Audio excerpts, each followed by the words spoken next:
Hey guys, welcome back to the channel. Today we are going to do a product review for an air compressor. So let me go ahead and show you. So you can tell my Jeep is all dirty. We were recently at King of Hammers, and that is actually where we got to use this air compressor. And I know it's still a mess in here, but here we have the compressor. It actually comes in this nice carry bag. It came in that box there, and once you open it, here is the compressor. So let's go ahead and pull it out. Like I said, we already did use this. Shout out to John, who I met in King of Hammers. We were actually taking a break in the Jeep, and he was gonna take a picture of the Jeep. So I got out and I said, "What's up?" And we just started talking. Turns out he needed to air up because he was going home. I was like, "Yo, let me test out this compressor," and we did. It worked good. But we are gonna do a time lapse so we can see how long it takes to fill up a tire. We're gonna go from about 13 PSI to 32 PSI.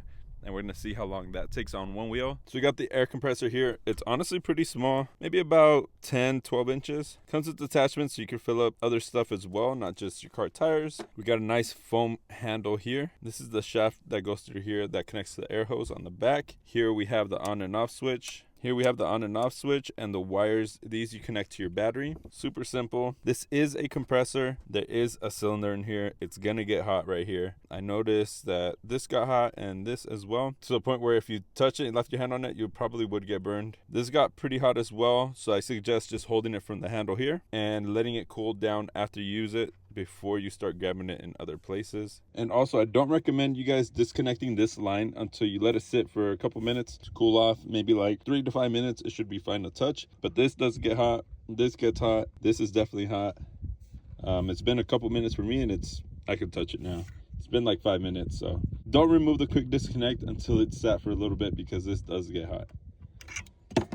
Under here we have the base with some rubber pads. The hose itself, it looks small, but it'll reach all the way around on the Jeep WJ. It has a gauge on there as well, so it tells you where you're at. And then this is what I really like, is that this twists on, so you don't have to hold it there. You just twist it on and it'll fill up by itself. First things first, we're gonna let some air out of the wheel. This right here is a rapid tire deflator. I actually have a bunch of these, so if you guys are interested, DM me. I don't have them on the website yet, but I'll give you a good price on them. What I like about these, you can actually take out the valve from the valve stem, so pretty nice. It lets the air out quick, and we're gonna do that right now. So you twist this bottom one on first. Next, we're gonna push this down and twist it left. I actually used something similar to this for my HVAC job that I used to have. So we took this all the way out, and now you can hear all the air coming out. So if you leave it open, close it, and then it'll give you an accurate reading. This is about 13 PSI. So we're gonna go ahead and put the valve stem back in and remove this piece and fill it up. And make sure that there's no air coming out before you take off the bottom piece that goes onto the valve stem. And there we go.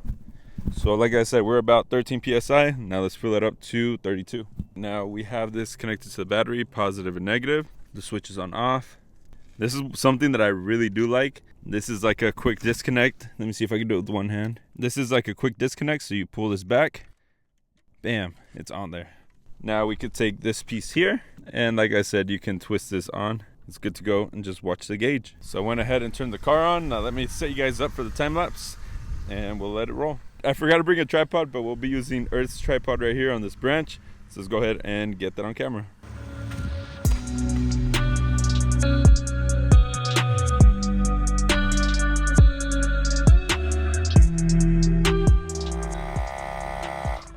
So one thing I did want to make clear, the compressor that I got is the 2.54 CFM, and that one runs $109, but they do have a heavy duty one that's more than double the CFM at 5.65, and that one runs $160. So I imagine that would cut down the time in half. So keep that in mind when choosing the compressor for you. Let's get back into the video. After the 25, it's 5 increments, so we are about 32. We are good to go. Go ahead and take this off real quick. Don't lose too much air, and that's it. And I know some of you guys are gonna be interested in the specs, so here they are. Max pressure, 150 PSI, 30 amps, airflow 72 L min. No clue what that means, but it works on DC 12 volts to 13.8, which is perfect for your car. So we're gonna go ahead and put this back in the bag. I need to clean up my trunk area here and vacuum because we got all this dirt from King of Hammers. So, all right, they got it moving.